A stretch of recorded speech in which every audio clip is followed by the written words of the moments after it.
Isang maligayang anibersaryo, palakpakan natin ang Panginoon. Nagsimula tayo as an independent congregation bilang bunga ng ating mga munting grupong nagsimula sa Saudi Arabia.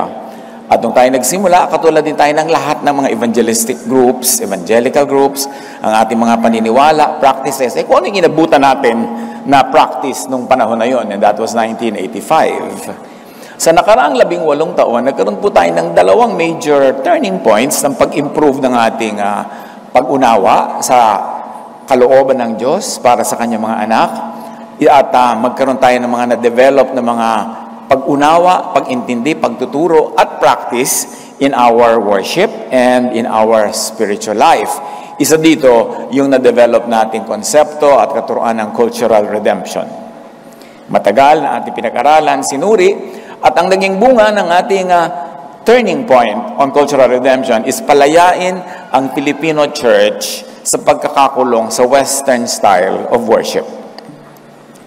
At dahil pinalaya natin yung format ng worship, yung liturgy, tulad ng nakita natin ngayon, na pinapasok natin ang ating mga kasuotan, mga musika, mga kaugalian ating bayan bilang pagsamba ng Pilipinong Kristiyano, maraming kakambal na kalayaan na sumama doon. Hindi lang kalayaan ng paggamit ng mga gong o ng mga rondalya, kalayaan din na mag-aral ng Filipinized theology. Yung maunawa natin ang mensahe ng Diyos na universal, not filtered through other cultures, but understood in the idiom, in the context, in the vocabulary of our own culture. And expressing it also through our idioms, our vocabulary, our culture. Kalayaan yon, birthright ng bawat lahi sa mundo. Isa yon na major na turning point ng ating approach to ministry. Wala tayong pinalitan na major issue tulad ng si Jesus ay ating tagapagligtas, ang Espiritu, ang Ama at ang Jesus, na anak niya ay isa, yung ating pananalig na iniligtas tayo sa pamamagitan ng biyaya at kagandahan ng loob ng Diyos sa sakripisyo at pagmamahal ni Jesus. Walang iniba sa major na yon. Pinalitan lang natin yung approach to culture, pinalaya natin ang ating sarili sa pagkakabihag ng only exclusively Western style of worship. At dahil doon, marami mga lahi sa mundo ang nagkaroon din ng kaliwanagan tungkol sa bagay na yan. Ang inyong lingkod ay inaanyaya magsalita sa iba't ibang mga forum, mga seminars around the world, at marami ding mga bayan ngayon na gumagamit na rin ang kultura nila sa pagsambahang Kristiyano, hindi bihag-bihag ng only Western format na uso nung araw. Yan ang isa, major development ng ating pag-unawa sa pag-apply ng salita ng Diyos, cultural redemption. At pangalawa, ay matagal na rin naman nating sinusuri, pinag-aaralan, pinagsasalusaluhan, at yun yung Jesusness. Dahil may mga nagtataka, bakit naman nagpalit ang day-by-day Christian ministries at ginawang Jesus ministries? Legally, Christian ministries pa rin po tayo. Wala naman tayong pinalitan sa legal name natin. Pero bansag lang natin yun, nickname. Kumbaga, pag tumatanda ka na ng konti, ang tanda mo na, ang tawag pa sa iyo ay neneng, kuminsan nagiging tita neneng na, nagkakaroon ng konting adjustment. And so, tinatawag natin ngayon na Jesus ministries dahil sa pag-aaral natin at sa nakarang 18 taon, na-realize natin na halo-halo ang sinusunod ng Christians. Narong sumunod sa law, narong sumunod sa grace, narong sumunod kay Moses, narong sumunod kay Jesus, narong pinaghalo-halo, nagkakaroon ng mga confusion. At dahil tayo ay Christian, kailangan pa ba namang i-memorize na dapat nakafocus kay Christ? Kaya binigyan lang natin yun ng diin. Nilinaw lang natin na ang ating Lord ay si Jesus.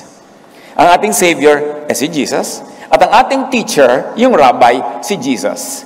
Kaya nililinaw natin na lahat ng katuruan before Jesus came and after Jesus, in the last 2,000 years of Christian history, lahat ng katuruan na yon, sasalain natin sa katuruan ni Jesus. Yung approve si Jesus, tuloy, gawin natin. Yung hindi na niya in-approve, yung pinalitan na niya, in-update na niya, hindi na natin kailangan paghirapang sundin if Jesus already set us free from those laws. Kaya yun ang ibig sabihin lang naman ng Jesusness. Walang naiba na sinasamba ang ating Ama sa Langit in the name of the Lord Jesus. But now, we have a filter.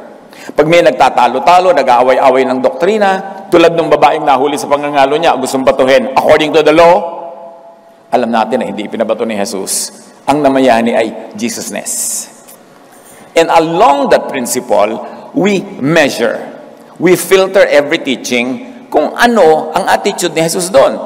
Itutuloy ba yan ni Jesus o hindi na? I-encourage ba yan ni Jesus o hindi? At pagka ang mga teaching ay approve naman ni Jesus or silently may approval dahil hindi dinis-approve loudly, di tuloy. Mga teachings ng Old Testament na nagpapabait, mabuti, pag-ibig, respeto sa kapwa, tuloy lahat yan. Huwag kang mag-agaw ng asawa ng may asawa, huwag kang magnakaw ng lupa ng may lupa, tuloy lahat yon. Kasi papasa yon sa Jesus filter. Pero yung mga batuhin mo ang may kasalanan, sabi nila, sabi ng law ni Moses, batuhin hanggang mamatay, hindi na ipinabato. Therefore, hindi na rin tayo mambabato. Yun ang ibig sabihin ng Jesusness. Si Jesus ang standard, siya ang susundin. Kanina, sa ating first worship, dahil magkakambal na worship ito ng anniversary, meron tayong isang nilinaw na terminology na dati na nating nililinaw, pero dalangin natin, nadagdagan ng kalinawan. Yun yung ibig sabihin ng ma-born again. And we came to a conclusion that yung ma-born again is to be born again from the law to grace. Ipanganak na muli mula sa pagiging nasa ilalim ng law hanggang napailalim ka sa grace and love. Yun ang ibig sabihin ng born again. Merong object, you are born again from the law to grace. At ngayon naman, meron bang isang napakahalagang terminology na katuruan ni Jesus? Worship in spirit. Anong ibig sabihin to worship in spirit? Yung bumubula ang bibig mo, worship in spirit ba yun? Diba? Yung inaakyat mo yung kortina, nakakarating ka sa kisame, worship in spirit. Ano ba talaga yan? Anong ibig sabihin ng age of the spirit? Na nung si Jesus dumating, pag-ahon niya sa tubig from baptism, bumaba yung Espiritong Banal sa kanya, the age of the Spirit has obviously dramatically begun. And climaxing in the arrival of the Spirit at Pentecost. A new age had begun, the age of the Spirit. Pero maraming mga nagsasabing Kristiyano sila, patuloy silang under the age of the law.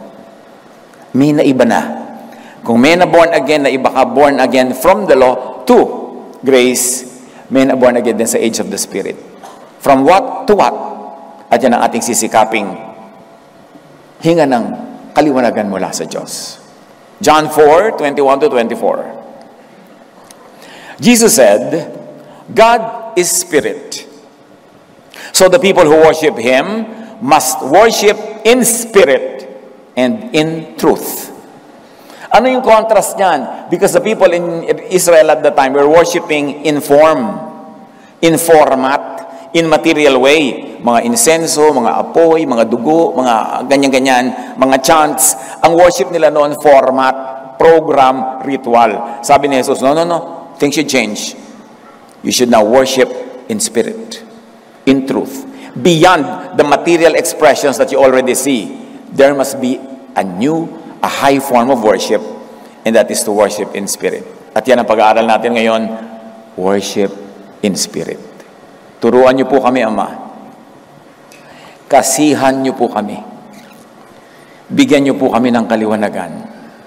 Palayain sa kadiliman. Palambutin ang aming puso na kuminsan ay pinapatigas ng law. Teach us. Be our speaker. Be our teacher. In the name of Jesus we pray. Ang ating pag-aaral ay John chapter 4:4-54. And in between those many verses, meron tayong mangilang-ilang verses na gugunitain para lalong bigyan ng diin yung itinuturo ng ating main verses. John 4:4-6. Kinailangang dumaan si Jesus sa Samaria. Dumating siya sa isang bayan na tinatawag na Sychar. Dito matatagpuan ang balon ni Jacob. Dahil napagod si Jesus sa paglalakbay, umupo siya sa tabi ng balon. Halos katanghalian na noon. May isang Samaritanang dumating upang umigib at sinabi ni Jesus sa kanya, maaari bang makiinom? Of course, we know that Jews never went to Samaria. May hidwaan ng mga Jew at ang mga Samaritans.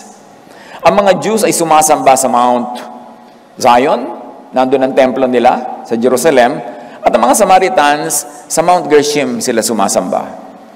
Nagko-compete ang mga Jews at mga Samaritans kung sino mas banal, sino mas malapit sa Diyos, kung kaninong templo ang tunay na tinitirhan ng Diyos, at kung saang bundok talaga matatagpuan ng Diyos. Tulad ng maraming sekta ngayon, may contest na nun pa. Nagpapaligsahan. So si Jesus, dramatic. Kasi Hudyo siya eh. Tapos pumunta siya sa Samaria. Ang mga Jews, iikot ng malayo imbes mag-shortcut through Samaria. Kasi umiiwas sila sa mga Samaritans na consider nila ay marurumi, mga second class na mga nilalang. Si Jesus, hindi lang nagpunta sa Samaria, umupo pa siya doon sa balon na pinupuntahan ng mga tao para umigib. And here comes a woman, Samaritan na nga, woman pa. Tapos sabi ni Jesus, pwede bang makahingi ng maiinom sa'yo?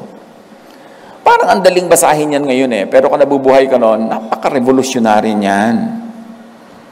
Hihingi ka ng tubig sa isang babae, lalaki ka. Tapos Samaritan siya, Jew ka pa.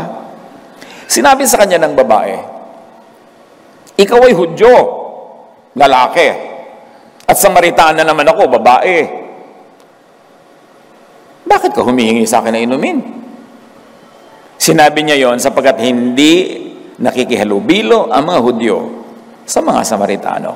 O kaya, another translation which is equally correct, hindi gumagamit ang mga Hudyo ng pinggan o tasa ng mga Samaritano. In other words, sasalok ang babae ng tubig, ginagamit ang kanyang timba, hindi gagamit ang Hudyo ng timba na yon na ginagamit ng Samaritano. So sabi niya, paano kita bibigyan ng tubig? You are a Jew. I am a Samaritan woman. Why? Why, oh why, are you asking me, of all people, for a drink? So you see, tradition, history, race, gender, define and confine thinking and behavior. At itong encounter na ito ay hindi lang tungkol sa ihingian ng tubig. Ang tunay na pinag-aaralan dito ay kung paano kinukulong ang isip ng tao.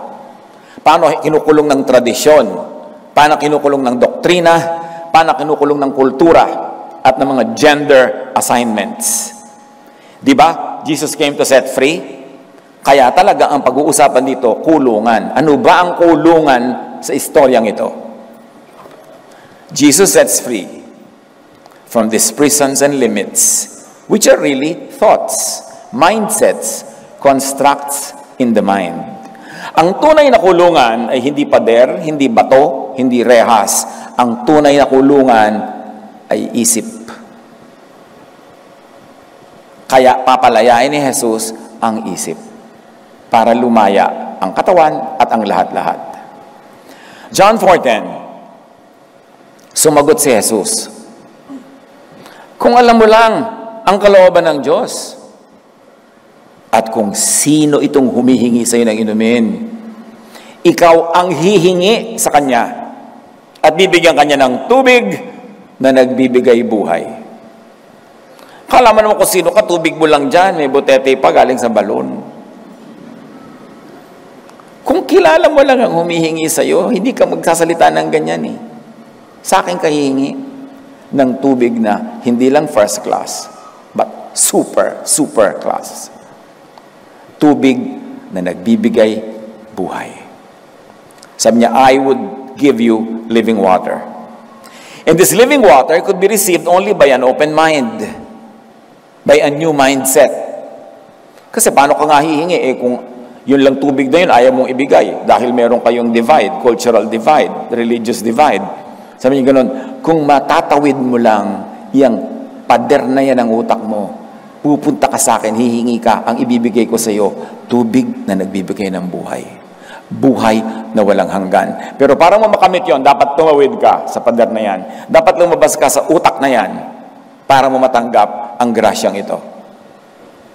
The gift of God is freedom in and through Jesus, the Holy Spirit.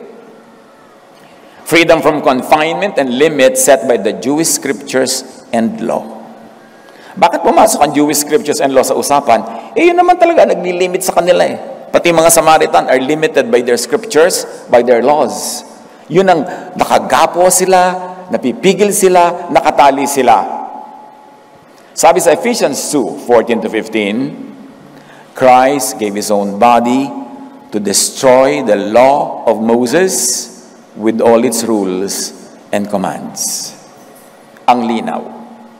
Sino man ang magsasabing sila'y alagad ni Jesus, sila'y nagtuturo ng katuroan ni Jesus, ay susunod sa ginawa ni Jesus na halimbawa. He destroyed the law of Moses that imprisoned people, that limited their belief, that limited their freedoms, that limited their very lives. Jesus came to destroy the law of Moses. Anybody who says followers sila ni Jesus must do the same. Or must at least enjoy the freedom already given by the finished act of Christ, that is, destroying the law. Not the moral law, ha? Hindi yung mga huwag kang makikiapid, huwag kang gagawa ng masama. Yung law na yun tuloy. Pero yung mga religious laws that limited, tulad ng Sabbath, tulad ng diet, tulad ng mga gender roles and assignments, mga cultural laws associated with religion, winasak na lahat ni Jesus yun para makalaya ang tao. Para pwede na magtalastasan ang Jew at ang Samaritan at ang Gentile. Galatians 5:1, So Christ has truly set us free. Now make sure that you stay free and don't get tied up again in slavery to the law. Nakita niyo kung paano tawagin ni Paul ang law? Enslaving. Sabi niya, pinalaya na kayo. Huwag na kayo magpapatali pang muli sa pagkaalipin sa mga batas na yan ng relihiyon ng Israel. John 8:36, So if the Son sets you free, you will be free indeed. And what part of our anatomy is set free by Jesus?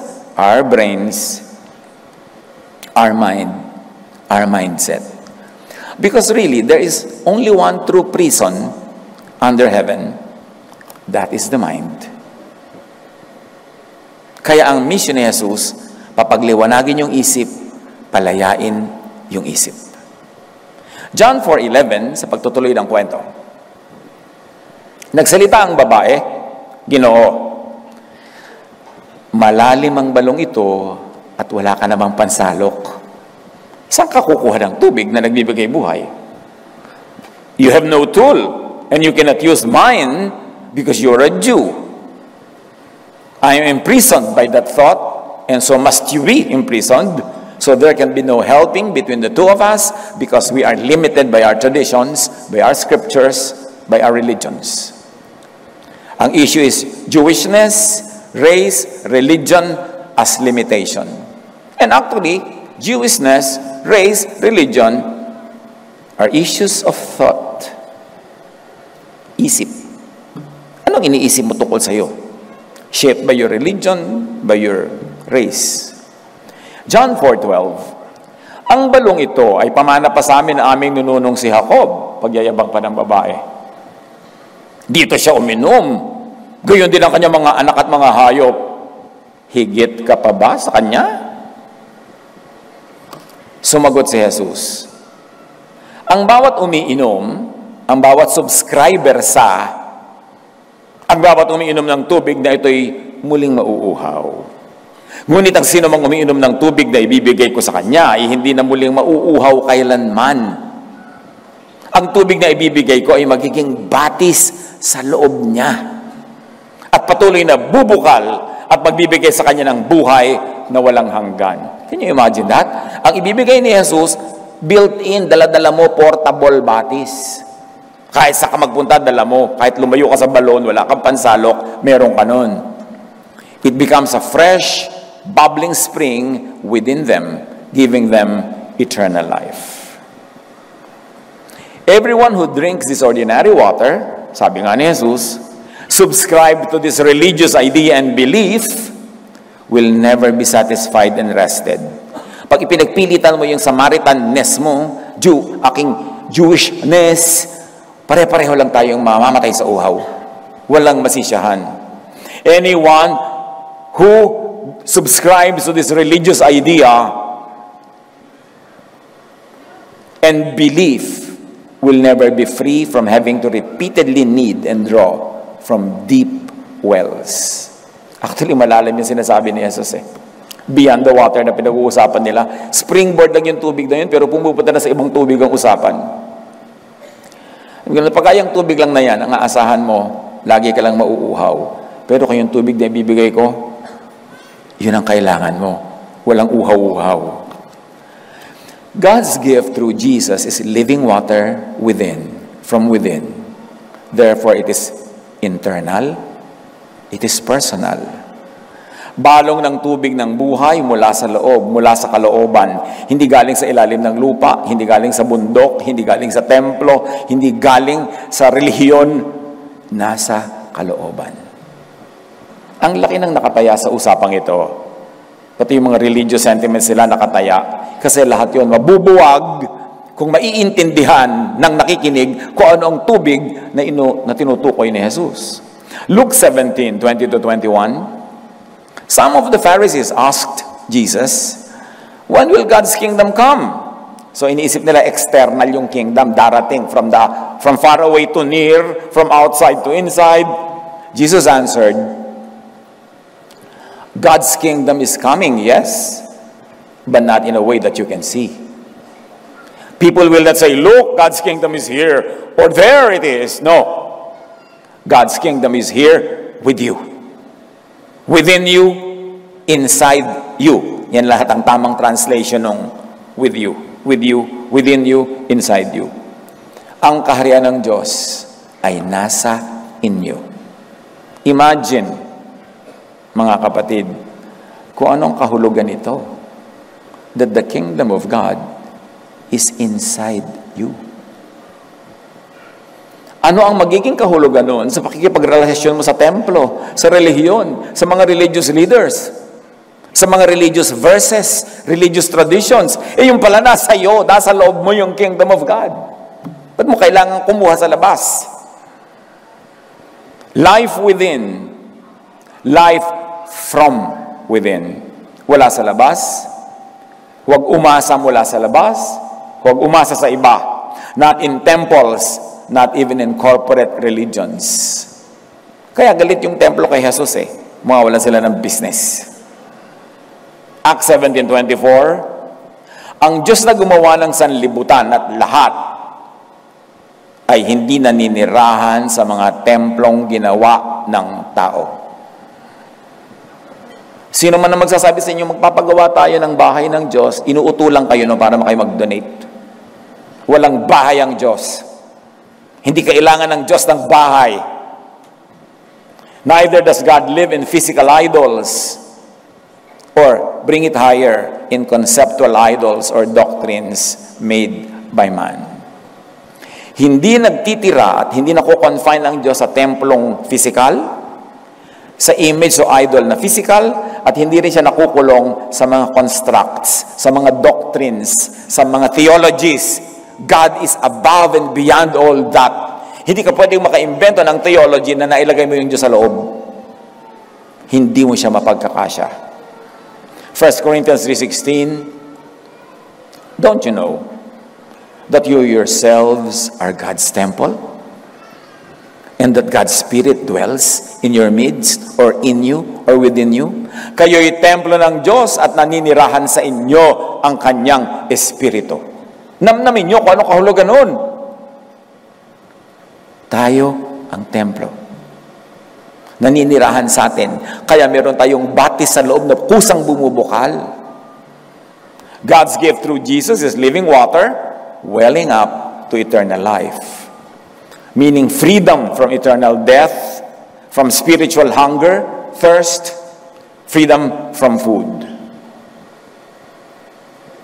John 4:15-18. Sinabi ng babae, Ginoo, bigyan po ninyo ako ng tubig na yan upang hindi na ako mauhaw, ni pumarito pa upang sumalok na muli. Na-realize ang babae na may magandang nakataya sa usapan na to. Hindi pa lang niya maintindihan ko ano yon, pero sabi niya, gusto ko yan. Sana all. Sabi niya, dapat meron din ako niyan. Sabi ni Jesus, gusto mo pala, umuwi ka at isama mo dito ang iyong asawa.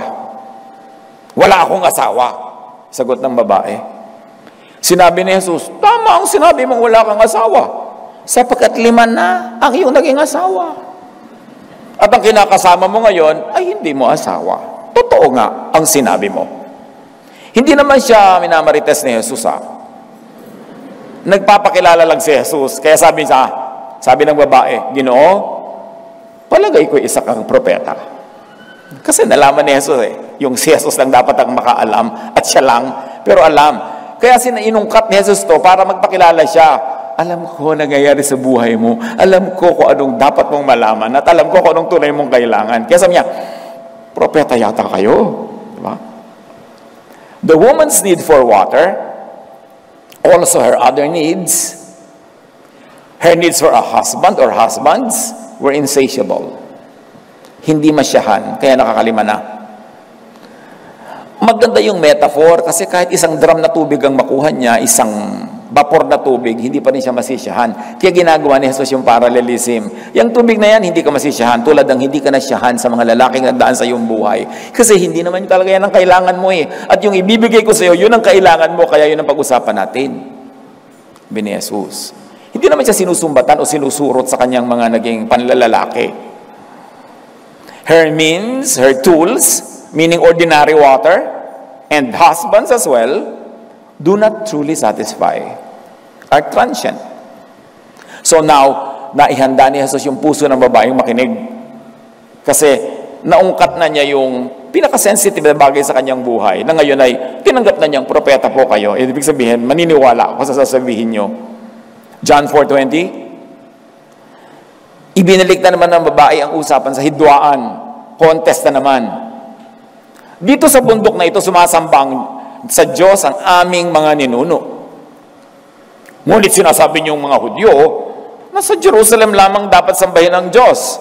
Another paligsahan ng thought, paligsahan ng doctrine, paligsahan ng utak. Our mountain, Mount Gerizim, or yours, Mount Zion? Yun ang tanong ng babae. Our tradition, belief, laws, and doctrines, or yours? Alin ba ang superior? Kaya sabi niya, higit ka pa ba sa aming ninunong si Jacob na naghukay ng balon na to? John 4:21, sinabi naman ni Jesus, maniwala ka sa akin. Darating ang panahon na sasambahin ninyo ang Ama, hindi nasa bundok na ito. Hindi rin sa Jerusalem. Ibig sabihin, mali kayo, mali rin ang mga Jew. Darating ang panahon na lalabas ang katotohanan, hindi naman talaga dyan sa dalawang bundok na yan dapat sambahin ng Diyos. Not on the Samaritan nor on the Jewish mountain, which also means not on the Samaritan or the Jewish tradition, beliefs, laws, and doctrines. Not on the Samaritan and Jewish thought. Not there. The truth is not there. The spring is not there. Ang tunay na sumasamba sa Ama ay sasamba sa Kanya sa Espiritu at sa katotohanan. Hindi sa lugar, hindi sa bundok, hindi sa building, hindi sa liturgy, hindi sa ano paman, hindi sa doktrina, hindi sa scriptures, sabi niya, sa Spirit and truth. Sapagkat ganyan ang uri ng pagsambang ninanais ng Ama. Bakit? Ang Diyos ay Espiritu. At ang mga sumasamba sa Kanya ay dapat siyang sambahin sa Espiritu at sa katotohanan. In thought. Not a physical location, not a man-made temple, not by outward actions, activities, gestures, rituals, or programs, not by man-invented religious formula or man-formulated doctrines and dogma. Not by form, formality, and text. Not in ignorance or falsehood. God is Spirit, therefore God is Word, thought, idea. Kaya si Jesus, in the beginning was the Word. In the beginning was the idea, the thought, the concept. Ang usapan, nasa isip, wala dyan sa mga nakikita sa labas. And His worshipers must worship in the Spirit and in truth, in the Word, in thought, in idea. And if you like to bring it another level higher, Worship must be done in spiritual impulses, vibrations, frequencies from within to the heavens into the circle of God. Dapat malinaw kung saan lumilipat. From within the person into the heart of God. Direct. Romans 8:26. We are very weak. And may I suggest we are very weak in thought. But the Spirit helps us with our weakness. We don't know how to pray as we should. But the Spirit Himself speaks to God for us. He begs God for us, speaking to Him with feelings too deep for words. You see, sabi, we don't know how to pray. Tapos sa atin ka ng prayer meeting, may listahan, ito ipagpe-pray mo. Ito ipagpe-pray. Abang mabuti ka pa, alam mo. Kung ano ipagpe-pray, samantala sabi ng Romans, ang Espiritu, hindi nga tayo makapag-pray, magpe-pray na for us in our behalf, kasi hindi tayo makaspeak ng spiritual language at this present limitation. We don't know how to pray. Do not presume. So ganon, but the Spirit prays for us, speaking in God language to God for us, who do not speak that language at the moment. So worship in spirit and in truth supersedes tradition, doctrines, and even religious scriptures. Tandaan nyo yan. Ang tunay na worship in spirit, lampas sa scriptures na written, sa doctrines na ginagawa ng mga tao, at sa mga tradisyon, lampas. Kasi kung hindi, edi alam natin how to pray. We don't know nga sa kabila ng karami-raming doctrine. Worship in spirit and truth defines, redefines, transcends, interprets, reinterprets, updates, and upgrades everything. Ang spirit ay hindi lang motif, hindi lang flavor. The age of the Spirit changes everything in the dynamics between man and God. In prayer, in worship, revolutionary to.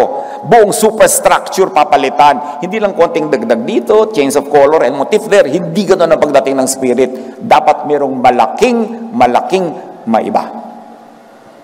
The teachings of the Holy Spirit and Jesus are beyond and above written, fixed, and fossilized religious texts. Hindi masama ang religious text. Ang daming natututunan. Hanggang ngayon, may mga universal values na matututunan. Pero while you are text-based, you must not be text-limited. Yun ang sinasabi ng age of the Spirit.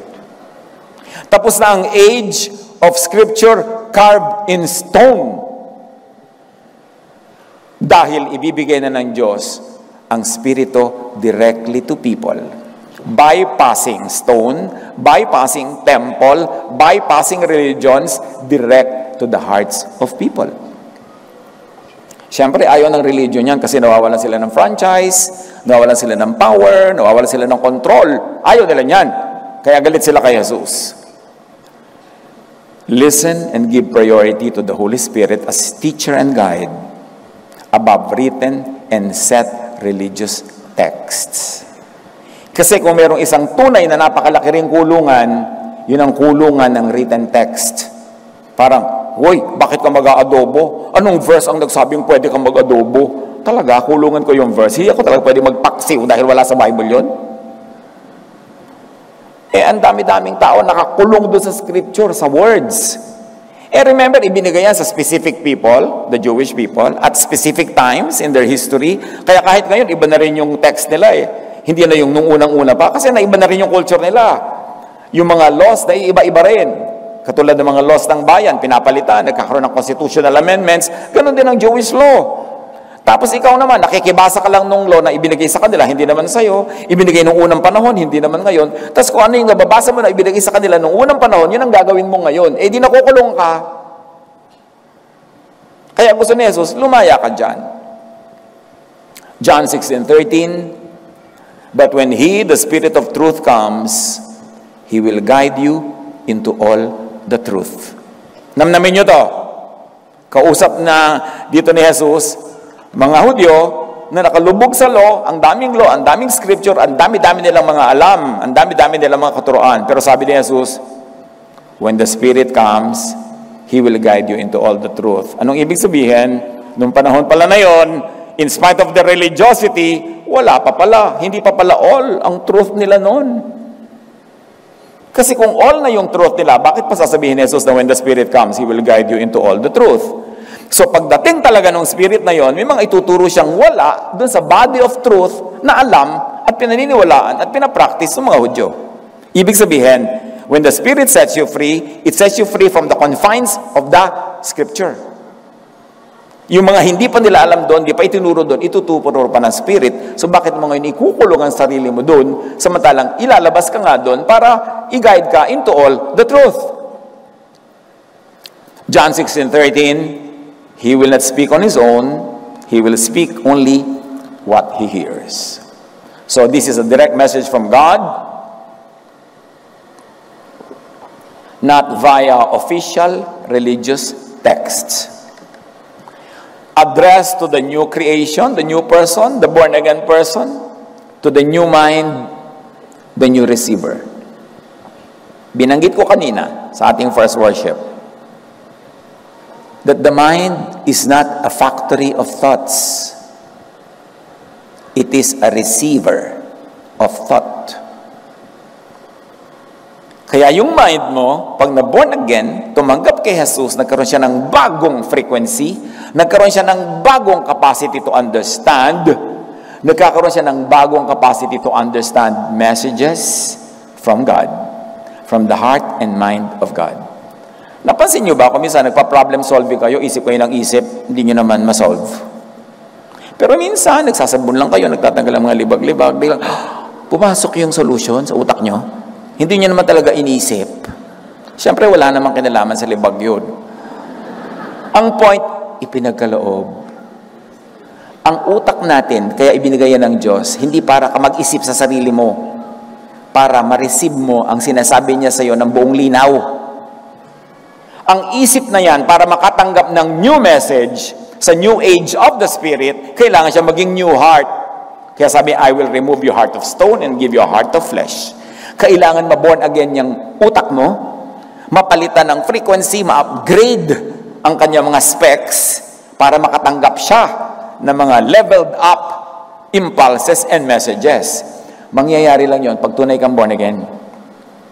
Nakakatanggap ka at tinatanggap mo ang mga katuroang labas sa dati mo nang alam, yung iba, kabaligtaran ng dati mong alam. Kasi kung si Jesus darating para lang ulitin niya yung dati nang alam, wala naman siya idadagdag, walang iibahin, ba't pa siya dumating? Sayang naman yung pagod niya. Kaya siya dumating para palayain ka doon sa mga dating kulungan ng isip na yan at bigyan ka ng bagong mind, bagong thought, bagong spirit. At binigyan ka rin ng bagong command. Ipinalit sa lahat ng laws, isang command, love. You see, Jesus is about change. The Holy Spirit is about change. You cannot just continue being Jewish under the law. Tapos sasabihin mo, Christian ka. May pagbabagong malaki. John 14:26, ang patnubay, ang Espiritu Santo na isusugo ng Ama sa pangalan ko, ang siyang magtuturo sa inyo ng lahat ng bagay. So hindi pa pala alam ng mga Jews at that time, di ba? Ituturo pa lang. Tapos ngayon, ikukulong mo yung sarili mo sa dati ng alam ng mga Jews, di wala kang bagong matututunan. Romans 7:6. Ngunit malaya na kayo ngayon mula sa kautusan. Saan lumaya? Mula sa kautusan. Tatandaan nyo kung saan lumaya. Na born again from the law. Ngunit malaya na tayo ngayon mula sa kautusan dahil namatay na tayo sa kasalanang dating umaalipin sa atin. Ibig sabihin, namatay na si Jesus, parang namatay na rin tayo by substitution. Hindi na tayo tatabla ng mga kasalanan na yan dahil namatay na tayo. Di ba? Pag namatay ka, yung utang di mo nababayaran, yung lahat ng mga, dahil above the law ka na, lampas ka na. Ganon din yun. Namatay ka na sa kasalanan. Tapos yung iba naman ngayon, pinipilit ka pa rin patayin sa kasalanan, parusahan, pinipilit ka pa rin pagdusahin dahil nagkasala ka, namatay ka na nga sa kasalanan through Jesus. Pati hindi naiintindihan yung turo na yun ni Jesus. Ngunit malaya na tayo ngayon mula sa kautusan dahil namatay na tayo sa kasalanang dating umaalipin sa atin. Kaya, tayo'y naglilingkod sa Diyos, hindi ayon sa lumang batas na nakasulat, yan yung scripture, kundi ayon sa bagong buhay ng Espiritu. Hindi na kayo limited sa written text. Lampas na tayo doon. Nandito na kayo ngayon sa hindi nakasulat, sa batas na nakasulat sa inyong puso na ibinibigay ng Espiritu. But now, by dying to what once bound us, the law, we have been released from the law so that we may serve in the new way of the Spirit. Read with me aloud. And not in the old way of the written code. Ang hina nyo naman magbasa. Ulit. We serve in the new way of the Spirit and not in the old way of the written code. Gusto ko kasi madinig nyo sa sarili nyong boses yan. Not in the old way of the written code. Tapos ngayon, ang mga Pharisees, lagi kang ibabalik sa written code. Lagi kang ibabalik sa law. Tulad nung sabi nila sa kay Jesus, ang babaeng ito, according to the law of Moses, dapat batuhin. Yun yung sinasabi ng written code. Pero umandar na ang Spirit, hindi yun ipinabato ni Jesus.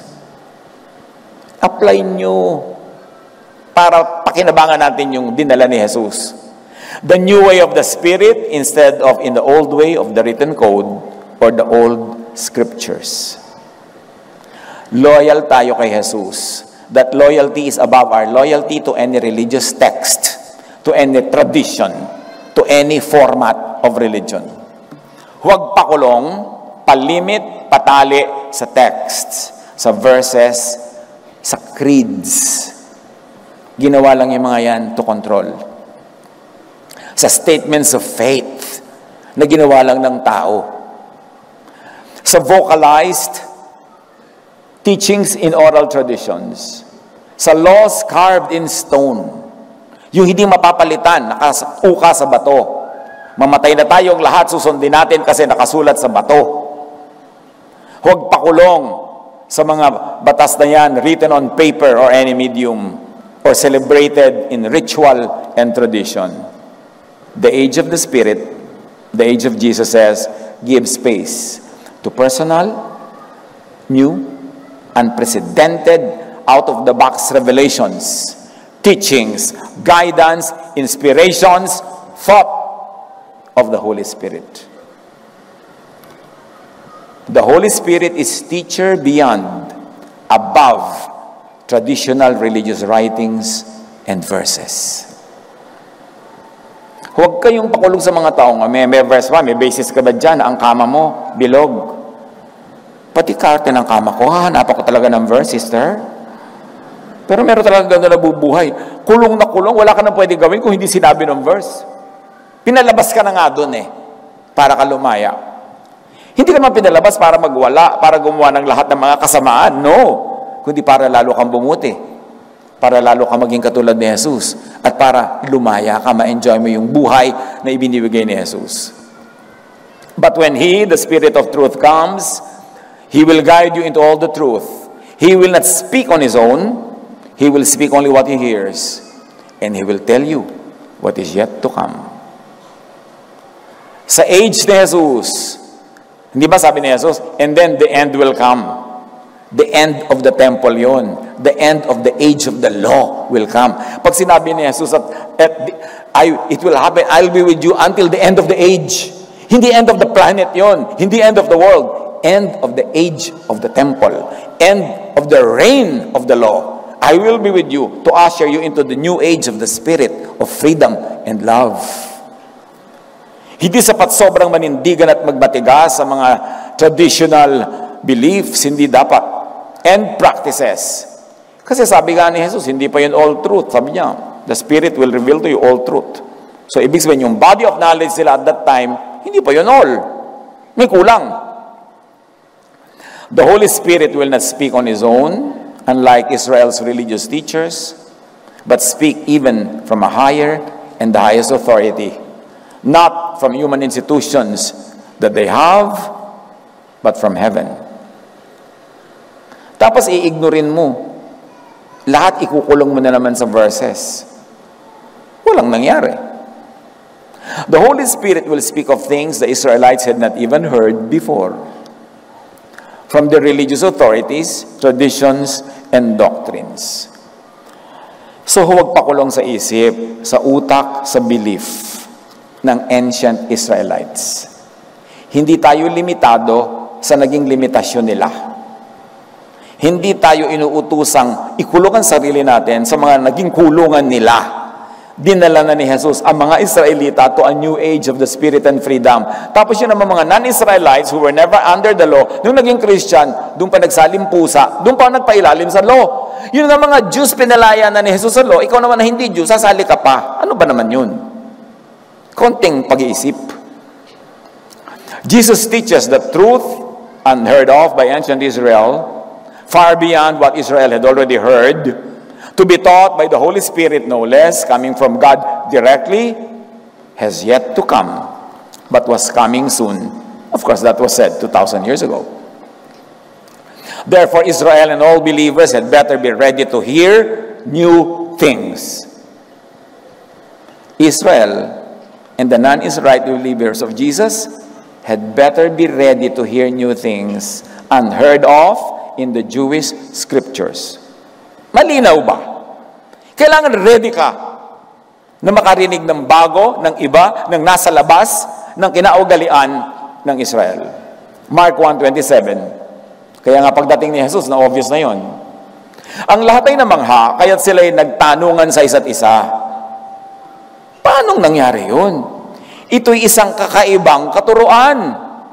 Yun ang reaksyon nila sa katuruan ni Jesus.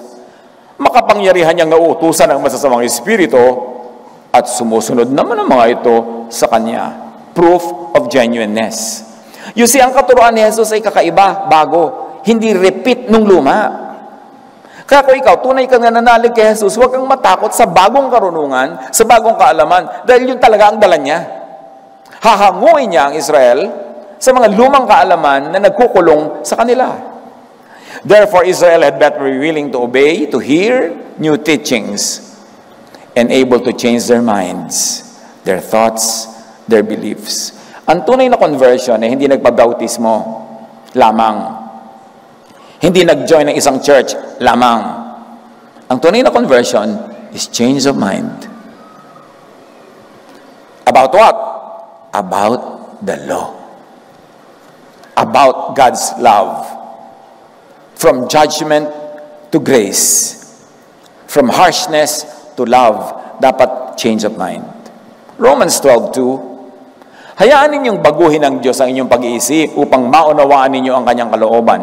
Sa gayon, magagawa ninyo kung ano ang mabuti, kalugod-lugod, at ganap na kalooban ng Diyos. So, ano daw dapat? Hayaan nating baguhin ng Diyos ang ating pag-iisip. Pag may binago sa isip, ibig sabihin may dating iniisip na iiwan at may bagong iniisip na pupuntahan. Yun ang pagbabago. Hindi pwedeng ipilit mo yung dati, basta walang gagalaw. Ano yan? Bonel? Uy, natatandaan ng iba dyan, di ba? Walang gagalaw sa Yeye Bonel. So, ganun yung iba sa doktrina. Walang gagalaw. Ito na yung nakalakihan ko. Walang papalitan. Ito na yung una kong narinig. Walang papalitan. No. Sabi, hayaan yung baguhin ng Diyos ang inyong pag-iisip. Kailangan mag-change. Let God transform you into a new person. Willing ka dapat, no? And be able to change doctrines and practices. From the old to the new. From the law to grace and love. From Moses-ness and Pharisee-ness to Jesus-ness. Kaya nga namamalat na tayo lagi, kaji-Jesus-ness, diba? Para talagang malinaw. Kasi kahit anong gawin mo dyan, magtitiwari ka, magwo-worship ka, akyatin mo yung mga poste. Pero pagka hindi nagbago ang iyong isip about the law, under the law ka pa rin. Natatakot ka pa rin at mananakot ka pa rin ng iba. Hindi ka lalaya, hindi ka paghaharian ng Diyos. What changes in belief and thinking and practices does Jesus in John 16:13 teach and require? Especially of people who had earlier subscribed to traditional teachings that will now have to submit to new teachings that the Holy Spirit will reveal. Pag-isipan mabuti yan. Kailangan may pagbabago. May nagsasabi pa, nagbago ka na. Dapat talaga, di ba? Dapat tayo nagbabago. Kailangan tayo magbago. Even Jesus grew in wisdom. Tayo pa ang hindi mag-grow. Alam nyo ibig sabihin ng growth? May na-outgrow ka, so you grow into something. So huwag kang matakot may ma-outgrow, may maiwan. Dapat yun. Kailangan yun.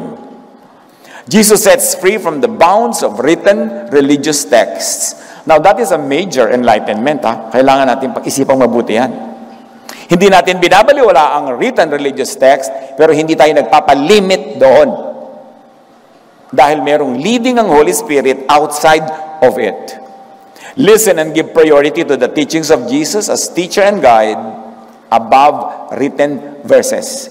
Si Jesus, ang dami niyang ginawa. Di ba may written verses? Wala ka dapat gagawin pag Sabat. Ang dami nga niyang ginawa pag Sabat. So, ibig sabihin, lumabas siya sa verses. Sabi ng iba, huwag kang kakain ito, huwag kang kakain ito. Sabi ni Jesus, kahit anong kainin mo, hindi marurumihan ang spirit mo. O, lumabas siya sa verses. Ang daming ginawa ni Jesus na paglabas. So, huwag kang pakulong. John 14:13, sumagot si Jesus, ang umiibig sa akin ay tumutupad ng aking salita. Hindi salita ng iba, ng aking salita. Iibigin siya ng aking Ama, at kami pupunta at mananahan sa Kanya. Paano ka daw pananahanan ng Ama? Pag pinahananahanan ka ni Jesus. Paano mananahan sa iyo si Jesus? Pag ikaw ay tumutupad sa Kanyang salita. Hindi sa salita ng iba, sa salita niya. Kaya kahit sino pa man ang pinapakinggan nyo, pinopoon nyo, sinusunod, dali nyo muna kay Jesus. Ano sabi ni Jesus tungkol dyan? Kaya pinopoon nila si Moses. Sabi ng batas ni Moses, babatuhin ng babae hanggang mamatay. Yun ang pinopoon nila eh. Sabi ni Jesus, kung sinong walang kasalanan, di bumato. In effect, hindi niya pinabato. So, lumabas si Jesus sa salita na yun ni Moses, may bago na siyang kautosan. Huwag kayong mambato dyan. Pag nambabato ka pa rin ngayon ng makasalanan, Moses-ness yan. Hindi yan Jesus-ness. At ano ibig sabihin? Hindi mananahan sa iyo si Jesus. Sinabi na nga niya pag sumunod ka sa aking salita, mananahan ako sa iyo, pati ang Ama. Kami mananahan sa iyo. Kaya hindi nakakapagtaka. Maraming nagsasabing Christian sila pero hindi nananahan ng Ama at ng Anak at ang Espiritu. Ibig sabihin, hindi nagahari yung pag-ibig, kapayapaan. Ang nagahari, galit, judgmentalism. Kitang-kita mo. Mark 1:27, the people were all so amazed that they asked each other, what is this? A new teaching. Inuulit-ulit ko lang at Tagalog, English, binabali-baligtad.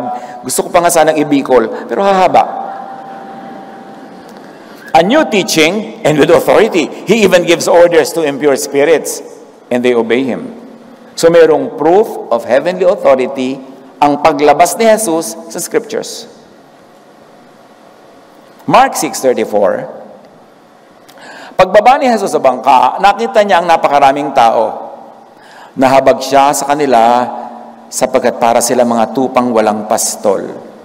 In spite of the religious scriptures and teachers of the law and Pharisees, wala pa rin silang pastol. Nakakaawa pa rin. Kaya't sila'y tinuruan niya ng maraming bagay. Obviously, ang tinuro ni Jesus, labas doon sa dati na nilang alam.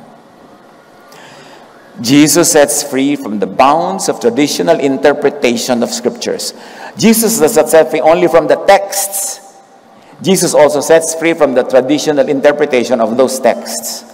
At marami siyang ginawa niyan sa New Testament. Basahin niyo mabuti. What Jesus teaches is not always equivalent to what the Jewish scriptures teach. It's very clear. See it in scripture.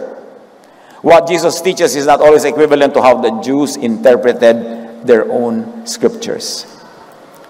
John 13:34, isang bagong utos ang ibinibigay ko sa inyo ngayon. Magmahalan kayo. Kung paano ko kayo minahal, gayon din naman, magmahalan kayo. Ang simple pa lang, diyan pa lang ba? Sumusunod ng mga Kristiyano na wala nang ginawa, kundi magbatuhan, magpaligsahan, mag-contest, magsiraan. So alam, hindi ito sumusunod kay Jesus. Ang sinusunod nito, Moses-ness. John 14:21, ang tumatanggap sa mga utos ko. Diba? Nag-echo pa yan. Hindi utos ng iba. At tumutupad sa mga ito, ang siyang umiibig sa akin. Huwag kang sabi ng love John, pero hindi ka naman sumusunod sa utos ni Jesus.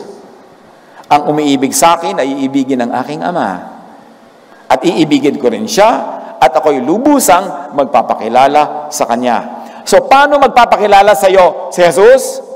Sumunod ka muna sa utos niya, hindi sa utos ng iba. At pag siya ang sinusunod mo, matutuwa siya sa iyo, magpapakilala siya sa iyo, mas marami ka pang matututunan bago. Uusad ka ng uusad, mag-upgrade na mag-upgrade. Ang ending nun, freedom. Sumunod muna sa utos ni Jesus para mas lubusan pa siyang magpakilala at mag-reveal. Jesus sets free by giving space for what the Holy Spirit teaches apart from and outside of written verses. We respect the verses and we use the verses as long as they pass the Jesus filter. That should be clear. What Jesus teaches is equivalent to what the Holy Spirit teaches and will and would still teach. Acts 7:51, napakatigas ng ulo nyo. Bakit daw? Kung ano ang ginawa ng inyong mga ninuno, yun din ang ginagawa ninyo ngayon. Lagi ninyong nilalabanan ang Espiritu Santo. Siba? Nilalabanan nyo yung sinasabi ng Spirit. Pinipilit yung ikulong sa inyong mga tradisyon. Acts 10:47, tulad natin, sila ipinagkalooban din ng Espiritu Santo. Sino ang law? Ang makapagbabawal na bautismuhan sila sa tubig. So lumabas sila sa law, sa scripture, sa tradition. Maraming ginawa sa Book of Acts. Nasanay na lang tayong nababasa at ginagawa na rin natin. Wala nang shock value. Nung panahon nila, shocking kasi lumabas sila sa scripture. Sa Jewish scripture, sa Old Testament. Romans 8:6, the mind governed by the Spirit is life and peace. So, meron na ba tayong peace? Yun ang ibig sabihin na governed ka ng Spirit. Pag hindi pa, governed ka pa ng law. Kaya ka takot, kaya ka afraid, kaya ka guilty. Romans 8:6, so letting your sinful nature, and it is sinful by law, control your mind, leads to death. Do you know that there's hell in the mind? Hell in the heart? People who are ruled by the law will always have hell in their hearts and minds because they will always be guilty. They will always be afraid. And yun yung hell in your heart, hell in your mind. But when you understand grace, God's forgiveness, God's love, ano mangyayari? You let the Spirit control your mind, leads to life and peace. Ang mangyayari sa isip mo at puso, kingdom of God. Paano mapupunta yung kingdom of God in your heart and mind? When you are ruled by grace, by love. But as long as you are ruled by the law, it will be hell in your mind, hell in your heart. Sapagkat hindi espiritu ng pagkaalipin ang inyong tinanggap upang kayo'y mamuhay sa takot. Sa halip, ang inyong tinanggap ay ang espiritu ng pagkupkup upang kayo'y gawing mga anak ng Diyos. Kaya tayo'y tumatawag sa Kanya ng Ama, Ama ko, Abba, Father. 1 Samuel 10:6, sa oras na yon, lulukuban ka ng espiritu o kaya ng kapangyarihan ni Yahweh. Ika'y sasama sa kanila at gagawin mo rin ang ginagawa nila. Magbabago ang iyong pagkatao. 2 Samuel 23:2, nagsasalita sa pamamagitan ko ang Espiritu ni Yahweh. Ang salita niya ay nasa aking mga labi, hindi limited to written verses. Kahit pa ng Old Testament, nagsasalita ang Spirit. Marami lang hindi nakikinig. Kaya sabi, katulad kayo ng mga ninuno nyo, wala kayong ginawa kundi labagin ang Espiritu. At eto mga kapatid, namnamin nyo itong verse na to. Ha? Joel 2:28. Pagkatapos ito, ipagkakaloob ko ang aking Espiritu sa kanino? Lahat ng tao. Hindi na yan franchise ng mga religious leaders lamang. Ipagkakaloob ko ang aking Espiritu sa lahat ng tao. Ipapahayag ng inyong mga anak na lalaki at babae ang aking mga mensahe. So, lalaki at babae magpapahayag ng mensahe. Tapos ngayon, yung mga Pharisees, bawal mag-preach ang babae. Bawal magpastor ang babae. Hindi pwede magsalita ang babae. Hindi si Jesus ang may sabi noon. Kaya yun man, padadaanin mo sa Jesus filter. Sasalain mo kay Jesus. Para ano pa, Jesus is Lord of Lords. Kung ang masusunod pala, yung nagbabawal sa babae. Ipapahayag ng inyong mga anak na lalaki at babae ang aking mga mensahe, magkakaroon ng mga panaginip na wala sa scripture, walang verse. Magkakaroon ng mga panaginip ang inyong matatandang lalaki at makakakita ng mga pangitain ang inyong mga kabataang lalaki. Lahat ng yan, wala sa written text. Outside of written religious texts. They will step out of tradition, of Scripture, of the old mind. Mga kapatid, yun ang age of the Spirit, nagsimula na noong Acts chapter 2. Nung sinabi ng mga taga-Jerusalem, uy, lasing yata kayo, ang pinagagawa ng mga apostle, ba't kayo ganyan? Sabi ni Pedro, hindi kami lasing. Ito yung sinabi ni Joel. Lahat magtuturo, lahat mayroong katuruan, lahat may revelation. Pero syempre, after Acts chapter 2, sinupress uli ng church yon, kinontrol uli ng mga pare, ng mga religious leaders, sila lang uli ang may karapatang magsalita. Nag-backslide actually ang Christian church bumalik sa law. Kaya dapat palayain natin doon at dalhin natin talaga sa grace kung saan gusto ni Jesus na magpunta ang kanyang church. Luke 4:18, ang Espiritu ng Panginoon ay sumasa akin sapagkat hinirang niya ako upang ipangaral sa mga mahihirap o naghihirap under the law ang magandang balita ng God's love and grace above the law.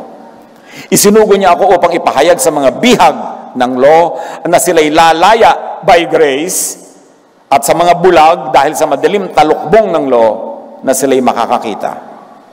Isinugo ako upang palayain ang mga inaapi ng teachers of the law and Pharisees. Yung mga parenthetic expressions, suggested serving yon. But you know, when you really synthesize the readings, doon ka uuwi, doon ka pupunta. Romans 8:2. And because you belong to Him, the power of the life-giving Spirit has freed you from the power of sin that leads to death. Sa pamamagitan ng kautusan ng Espiritong nagbibigay buhay, dahil sa pakikiisa natin kay Kristo Jesus, pinalaya na ako mula sa kautusan ng kasalanan at kamatayan. Jesus sets free by decriminalizing spirit-led breaking and stepping out of the law. Kasi alam nyo, kinicriminalize ng mga Pharisees yung pag-step out of the law. Pagka hindi ka na sumunod sa law, criminal ka na. Pagka may ginawa ka na hindi prescribed by the law, criminal ka na. No, Jesus sets free. Jesus decriminalized spirit-led breaking and stepping out of the law. As very, very graphically expressed, yung babae, hindi niya sinunod yung law, hindi niya pinabato. Galatians 5:18. Salamat na lang, 50 pages na lang pala yung natitira sa notes ko. Okay. Lapit na to. Galatians 5:18. But if you are led by the Spirit, church, read. You are not under the law.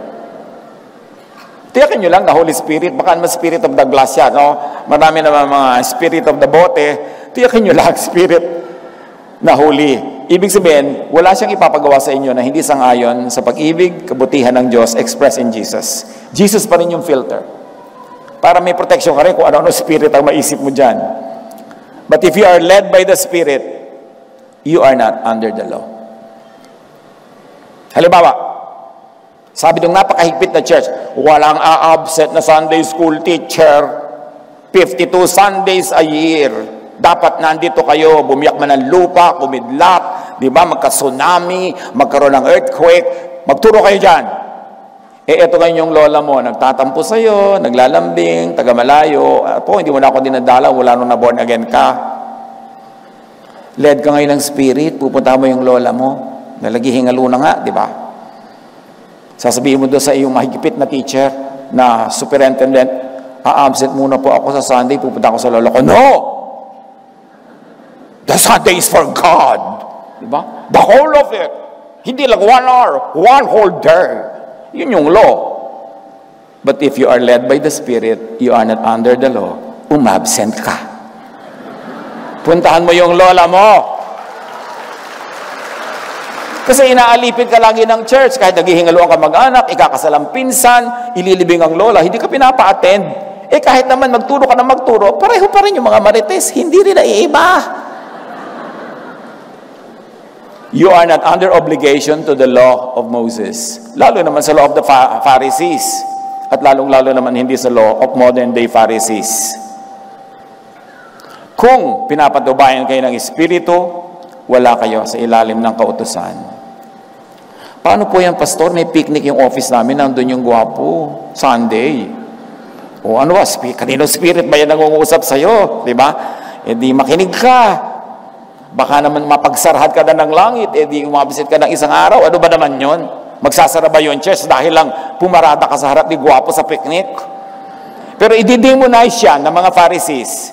Bawal sumaya, bawal umibig, bawal magka-girlfriend, bawal magka-boyfriend. Pag tumanda ka namang dalaga at binata at may sakit ka, di ka naman aalagaan ng mga dikon na yan. Lagaan ka ng mga yan. No. Kaya makinig ka sa Spirit. Paano mo malalamang Spirit? Loving, user-friendly, helpful, kind, accommodating. Yun. O, palakpakan nyo kung gusto nyong pumarada. Kung pinapatnubayan kayo ng Espiritu, wala na kayo sa ilalim ng kautusan. Para ano pa dumating si Jesus? Dumating age of the Spirit. Tapos lahat pala ng gagawin mo, nakatali ka rin. Gumising ka, maruha. Kailangan, kasi matagal na tayong inuuto ng mga Pharisees, kinukulong, kinukontrol. So, not only by written texts, ang lahat-lahat. Listen to this. Be verse-based, but do not be verse-limited. Yes, maganda, may verses yung mga ginagawa mo, may verse references. Pero marami kang pwedeng gawin na wala sa verses, tulad ng magluto ng adobo. Talaga kahit mangisay ka, hindi mo makikita yan doon. So, huwag kang ganun, huwag kang literal, huwag kang masyadong legalistic. Grow up beyond and out of the scripture box into the Spirit-filled skies. In the age of the Spirit, the sky is the limit. Huwag mo lang i-break ang kaisa-isang command ni Lord, love. So, pwede ko na po palang nakawan yung kapatid ko ng mana. Loving ba yon? Hindi po. Hindi pwede yon. Kasi may love na role, na law. At i-apply mo yan sa lahat ng bagay. And you can never go wrong if you applied love. Luke 2:52. And Jesus grew in mind, in wisdom and stature, and in favor with God and man. Who grows in favor with God? Those that grow in wisdom. And to grow in wisdom, you have to outgrow old wisdom. Huwag matakot mag-grow. Luke 5:37-39, and no one pours new wine, and may I say grace. No one pours new wine of grace into old wineskins mentality. Otherwise, the new wine will burst the skins. The wine will run out, and the wineskins will be ruined. No, new wine, grace and love, must be poured into new wineskins, into new minds. Ang new teaching na love and grace, kailangang tanggapin ang new mindset. Palitan yung utak, palitan yung capacity, yung vibration, yung channel, para makatanggap ng bagong meaning. New thought into new receivers. Ephesians 4:15. Rather, speaking the truth in love, we are to grow up in every way into Him, who is the head, into Christ. We are to grow up into Christ. Not into Moses, not into anybody, into Christ. 1 Thessalonians 5:19-21. Do not quench the Spirit. Do not treat prophecies or new knowledge outside of written religious texts with contempt. But test them all. Hold on to what is good. Balik tayo sa kwento ng babae sa balon. Siya nga pala, yun ang kwento natin. So, bumalik tayo doon. John 4:25-26. Sinabi ng babae, nalalaman ko pong darating ang Mesiyas, ang tinatawag na Kristo. Pagdating niya, siya ang magpapahayag sa amin ng lahat ng bagay. Akong kausap mo ngayon ang iyong tinutukoy. Sabi ni Jesus, I am the Messiah. Dumating na. So pakinggan. Huwag ipagpilitan ang dati. Huwag ipagpilitan yung mga anti-Jesus scriptures. Huwag ipagpilitan ng anti-Jesus traditions. Dumating na ako, so makinig ka na. Yun ang ibig sabihin ni Jesus. Nakinig nga ang babae, ha? Iniwan ng babae ang kanyang banga. At gawin nating metaphor, iniwan na niya yung kanyang old mind, old mindset, old goals, old objectives. May bago na siyang gusto sa buhay. Isipin mo, nagpunta siya doon, tanghaling tapat, ang init-init para umigib. Ganun kahalaga yung tubig sa kanya at that moment, pero biglang naiba. So alam mo na born again, naiba yung isip niya eh. Iniwan ng babae ang kanyang banga, bumalik sa bayan at sinabi ng mga taga-roon, sa mga taga-roon, "Hali kayo! Tingnan ninyo ang taong nagsabi sa akin ng lahat ng ginawa ko. Siya na nga ang Kristo." Kaya't lumabas ng bayan ng mga tao at nagpunta kay Jesus. The Holy Spirit filled the woman because the woman listened to Jesus. Makinig ka muna para kapuntahan ng Espiritu. Huwag mo antayin yung Espiritu para kabigyan ng karunungan. Makinig ka muna. John 4:39-41. Maraming Samaritano sa bayang iyon ang naniwala kay Jesus dahil sa patotoo ng babae. Sinabi niya sa akin ang lahat ng aking ginawa. Kaya't pumunta sila kay Jesus at nakiusap na tumigil muna siya ron. Imagine, ayaw nila sa mga Hudyo, di ba? Ngayon, nakiusap pa sila. Stay some more. At tumigil nga siya ron sa loob ng 2 araw. At marami pang sumampalataya nang mapakinggan siya. The Holy Spirit touched and filled many Samaritans. Pagkatapos, sinabi nila sa babae, "Naniniwala na kami ngayon, hindi dahil sa sinabi mo, kundi dahil sa narinig na namin siya. Alam na naming siya ang tagapagligtas ng sangkatauhan." Hindi na lang siya tagapagligtas sa mga Hudyo o ng mga Samaritano o ng mga Gentile ng sangkatauhan. Saan siya tagapagligtas? From the law. Yan ang itanim nyo sa utak nyo. Ililigtas ka from the law. Kaya huwag kang maniniwala sa mga taong ibinabalik ka sa law, ikinukulong ka sa law, inuusig ka by the law. Hindi yun alagad ni Jesus. Dahil inililigtas niya tayo from the law. Anong kahulugan yan sa buhay natin na practical araw-araw? Sa pinaniniwalaan natin, sa itinuturo natin, sa ating asal, sa asal natin sa mga taong iniisip natin nagkakasala. Gusto mo ba lagi silang maparusahan? Lagi silang magbayad sa kasalanan nila? Hindi yan galing kay Jesus. Kailangan mabago ang isip natin tungkol sa sin, tungkol sa law, tungkol sa grace, tungkol sa love. Dahil pag hindi mananahan sa iyo si Jesus, hindi mananahan sa iyo ang Ama, akala mo lang. Tapos ang bumubukal sa bibig mo, judgment, galit, pronouncement of galit. Alam mong, hindi nananahan sa iyo ang Espiritu. Pag-isip-isipan natin. Panginoon, turuan niyo po kami. Tulungan niyo po kami maunawa ito. Mabigyan ng very practical application sa buhay namin. At maging bunga nito, Panginoon, makalaya kami with a new mind, a new thought, a new spirit.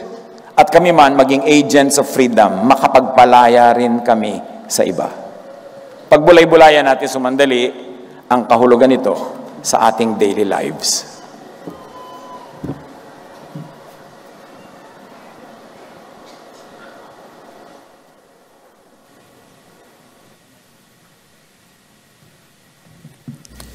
Tayo po ay manalangin. Dakila at makapangyarihang Diyos, nagpupuri kami at nagpapasalamat